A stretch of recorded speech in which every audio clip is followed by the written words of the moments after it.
সালামু আলাইকুম এভরিওয়ান। কাজ চলতেছে আমার সেমি কন্ট্রোল সেটের। এটা হচ্ছে অ্যাডজাস্টমেন্টের পয়েন্ট।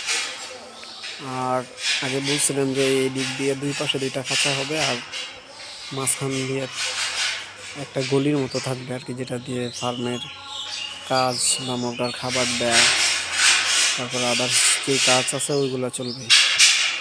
এই যে সেই স্পেসটা দুই পাশে উভয় সাইডেই খাঁচায় দেখাচ্ছি। আসলে কতটুকু বুঝতে পারতেছি না, এটা এখনও বুঝতে পারতেছি না আমি নিজেই, কারণ এখন শুধু রডগুলা দেখা যাইতেছে। যখন নিচের এইরকম নেট দেওয়া হবে তখন আরও ইজি হবে বোঝাটা আর কি। আর উপরও সিলিংয়ের কাজ বাকি আছে।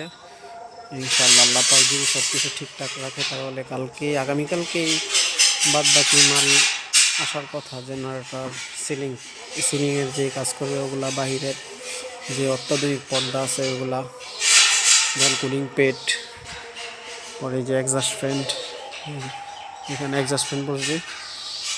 তো এই হচ্ছে কন্ডিশন। এটা হচ্ছে মাঝখানের অংশ, পুরোটাই ফার্মের অংশ। আর যে গর্তগুলো দেখাইছিলাম যেটা হচ্ছে গর্তের ইটা, যেটা এক পাশে ময়লা নিষ্কাশন হবে এটা, আর এটার ময়লা নিষ্কাশন হবে ওই সাইড দিয়ে। এই যে হচ্ছে এখন বর্তমান পরিস্থিতি এরকম।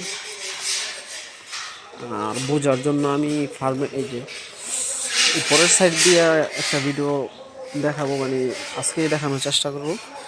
আর এই যে এই দিক দিয়ে হচ্ছে এই কন্ডিশন, এখানে দুইটা খাঁচা, এই পাশে একটা আর এই পাশে একটা, আর ওইখানে দুইটা খাঁচা হচ্ছে এগুলো সব চারতলা বিশিষ্ট খাঁচা। ওই অপর সাইড কতটুকু দেখা যায় আসলে বুঝতেছি না। আমি একদম শেষ কর্নারে এই পাশে আর ওই পাশে খাঁচা সবগুলোই। আর এখন কাজ চলতেছে আর কি, কাজ করতেছে মিস্ত্রিরা। তো বলছিলামই তো, ইনশাআল্লাহ যদি আল্লাহ পাক সব কিছু ঠিকঠাক রাখে যে রমজানের আগে বাচ্চা উঠাবো। আমি আপনাদের সুবিধার্থে একটু উপরের অংশটা দেখাবো।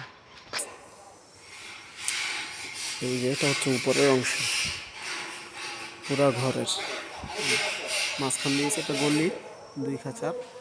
আর এই পাশেও খাঁচা, যেটা গলিটা, আর এই পাশেও খাঁচা, এই পাশেও খাঁচা। এটা হচ্ছে ওই পাশের গলিটা, এই যেটা। আর একটু যদি ওইভাবে ক্যামেরাটা ঘোরারে দেখাই তাহলে এই যে পরিস্থিতি হচ্ছে এইরকম। এখনও বোঝা যাবে না কারণ এখন শুধু রডগুলা দেখা যাইতেছে। সো আসলে যদি আরও কাজ যখন হবে তখন আরও ভালো করে বুঝাইতে পারবো আর কি। তাহলে দেখা হবে নেক্সট কোনো ভিডিওতে। আল্লাহ হাফেজ।